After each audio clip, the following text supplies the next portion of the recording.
So class 8, we have already studied about force, right? So if we talk about force, we already know these things which are on the screen. We know basically that आपने एक ऐसी definition पढ़ी होगी. Force is a push or a pull which changes the shape, size, direction of motion. Fine. Yes. So basically, any external effort which we may be applying in the form of a push or a pull that leads to any one of the effects of force, like it can start motion. So say the body is at rest, you kick a ball and it starts moving, so you have applied force. To stop a body from moving, again we have to apply force. To change the speed of a moving body, again you have to apply force. And sometimes have you ever noticed that there are several forces acting on the object but still the object doesn't move? Ever encountered this situation? Yes, ma'am. Yes, Ma'am, ma'am. this is ma'am because the force should be more than the friction. Yes, because we know that the applied force has to be more than the force of friction which is acting on the object for the object to show motion. Or suppose I say even friction has been overcome. How do we represent force? We know that force is a vector quantity, meaning there would be Ma'am, direction and magnitude both.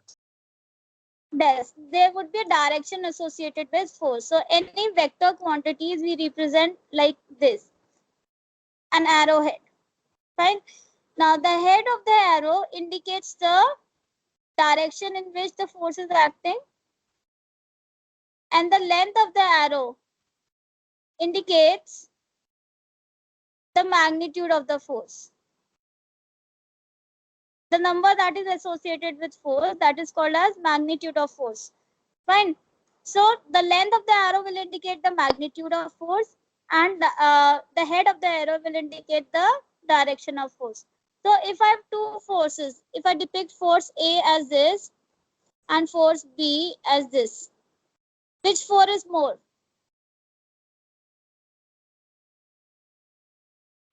Come on, it's a very simple question. Looking at the direct, Ma'am, B is out of more. these two forces, which of the forces is higher in magnitude? I'm B. Ma'am, B, because the length of B, we can see length of B is more. Furthermore, we have to use a particular scale. Suppose I use that this particular unit represent 10 Newton of force. So here this is 30 Newton of force, and here this is 10, 20, 30, 40 and 50 Newton of force. Fine. They have to be on same scale for us to compare them. So we represent force like this, an arrowhead, so that we can use the length of the arrow as the magnitude of force, the head of the arrow to depict the direction of force. So suppose there is a box. It is there on the ground. One child applies force from this side towards the right. The other child tries to move the same box towards the left. And the net effect is, so this is applying F1 force, this is applying F2 force. We can draw a free body diagram like this to depict these two forces. So child 1 is applying 2 Newton force, child 4 is applying, child 2 is applying again 2 Newton force. Now tell me, will the object move? no, ma'am. No, No, ma'am. ma'am. No, ma'am. So this is your free body diagram. Okay. So the object will not move. So can we say that there is no force acting on the object? Shall we say, if we are describing this situation to somebody, should we say that there is no force acting on the object? देखो, No, forces तो लग रहे हैं, right? No, ma'am. ma'am, the force is applied, but the direction is But not ma'am, correct. to both sides, this force applied is same. we can say that the net force acting on the object is zero. We cannot really say that the force acting on the object is zero, because it is, we, in such a situation we say that the object is under the effect of balanced Balance forces. force. Fine. In such a situation, we will say that the object is under the effect of balanced forces. Okay. Understood the concept of balanced forces? Yes, ma'am. Yes, ma'am. Okay. So now suppose there is one more child C who comes and helps child A, and he is applying 1 Newton of force.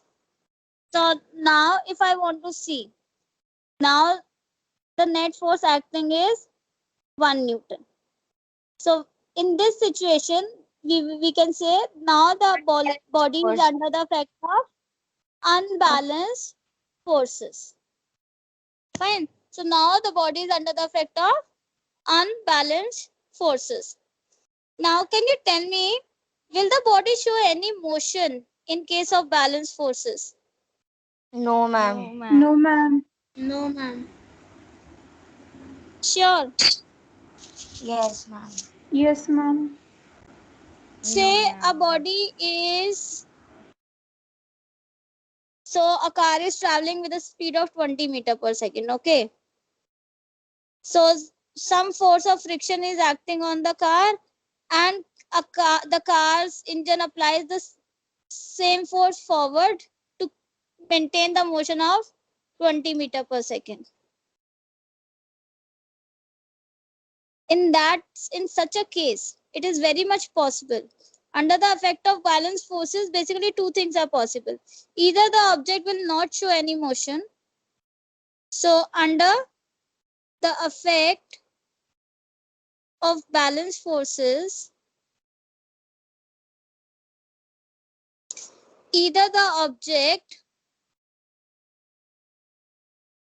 will not show any motion, or it shows uniform motion. If it was moving with a constant speed, it might keep on moving with a constant speed. But हाँ, velocity change नहीं कर सकती उस speed को. Unless a force is acting on the object, it can, unless an external unbalanced force is acting on the object will not show any change in its speed. But it can very well move with the uniform speed. Okay. Under the effect of balanced forces. So now let's dwell some more upon unbalanced forces. So here again are two free body diagrams. Now you can see in second case, both the forces F1 and F2, they are acting opposite to each other. And we can see by the length of arrow of F1 that F1 is greater than F2. So if such a object is there, in which direction will it move? Left. Towards the left, because F1 is greater. The force towards the left is greater. So this object will start moving towards the left hand side. So under the effect of unbalanced forces, the object will generally show some kind of a effect of force. Okay? And this is basically what our first law of motion deals with. First law of motion, to understand first law of motion, basically you need to know what is inertia. Okay. And to understand inertia, think about various situations where you have seen inertia happening. So Ma'am, when a car takes turn. Ma'am, when a bus suddenly starts moving forward and the passengers fall backward. Ma'am, this is the inertia of rest. हाँ, ये सारी actually ये सब तो हमें सारी books में मिल जाएगा. So in front of you very quickly makeup आसपास जितनी बुक्स है उनकी एक फाइल बनाओ. आसपास जितनी नोटबुक्स बुक्स है उनकी एक फाइल बनाओ and keep one notebook slightly out of the pile so that you can pull it somewhere at the base. The second or third book from the base, keep it slightly out so that you can pull it out from the pile.